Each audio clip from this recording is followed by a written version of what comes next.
Video চিত্রে যে বাড়িটি আপনারা দেখতে পাচ্ছেন এটি হলো বেলতলা জমিদার বাড়ি, বা এই এলাকায় আরও 4 থেকে 5টি বাড়ি আছে।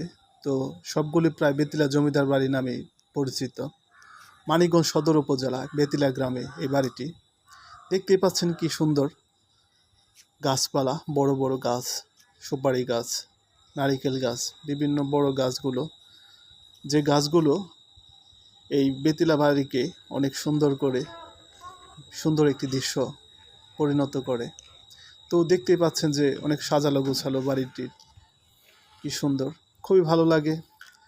যারা নাকি মানিকগঞ্জের মধ্যে কাছেই ঘুরতে চান, তো তারা অবশ্যই প্রায় 2 থেকে 3 কিলোমিটারের মধ্যে এই বেতিলা জমিদার বাড়িটি মানিকগঞ্জ শহর হতে। তো এখানে 4 থেকে 5টি বাড়ি আছে। আমরা মাঝে মাঝে আসি, যেহেতু আমি মানিকগঞ্জের ছেলে, মাঝে মাঝে আসি। খুবই ভালো লাগে এই বাড়িটি। বা এখানে আরও অনেকগুলো বাড়ি আছে, আপনারা যদি কেউ লোকেশনে সার্চ দেন অবশ্য দেখতে পাবেন। যে বাড়িটি বিশেষভাবে পরিচিত সেটি হল নদীর উত্তর পাশে, আর এটি হলো নদীর দক্ষিণ পাশে। তো এখানে দক্ষিণ পাশে প্রায় 5 থেকে 6টি বাড়ি আছে। আর আপনার লোকেশনে যে বাড়িটি দেখতে পান সেটি হলো নদীর উত্তর পাশে, 2টি বাড়ি একই সাথে। তো সে বাড়িগুলো অবশ্য আশ্রম হিসাবে পরিচিত। তো সেগুলো এখন পরিচ্ছন্নতার অভাবে তার জৌলস বা সৌন্দর্য হারিয়ে ফেলছে। তো দেখতেই পাচ্ছেন এই বাড়িটিতে অবশ্য এই জায়গার, আমি যতটুকু জানি, এক কোম্পানি বা চেয়ারম্যান নাকি, সে নাকি এই বাড়িটির ক্রয়সূত্রের মালিক। তো সে বাড়িটি অনেক সুন্দর করে সাজিয়ে রেখেছে, আমার খুব ভালো লাগে। এমনকি সে ব্যক্তিত্বটাকে আমি মাঝে মাঝে আসি, তখন বৃদ্ধ লোক, তাকে দেখতে পাই।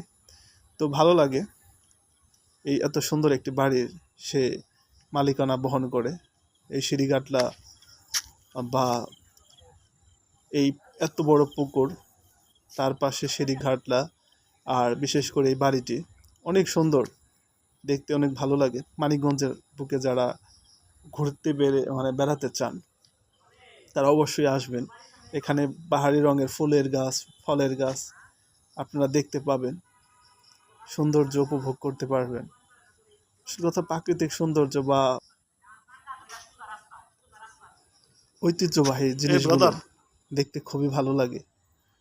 তো অনেক কথা বললাম, আমার নিজেও ভিডিও করতে ভালো লাগে। তো দেখতেই পাচ্ছেন আমিও আমার ব্যক্তিগতভাবে কয়েকটি ভিডিও করলাম। তো সকলে ভালো থাকবেন, সুস্থ থাকবেন, এ বাড়িতে ঘুরতে আসবেন। আল্লাহ হাফেজ, আসসালামু আলাইকুম।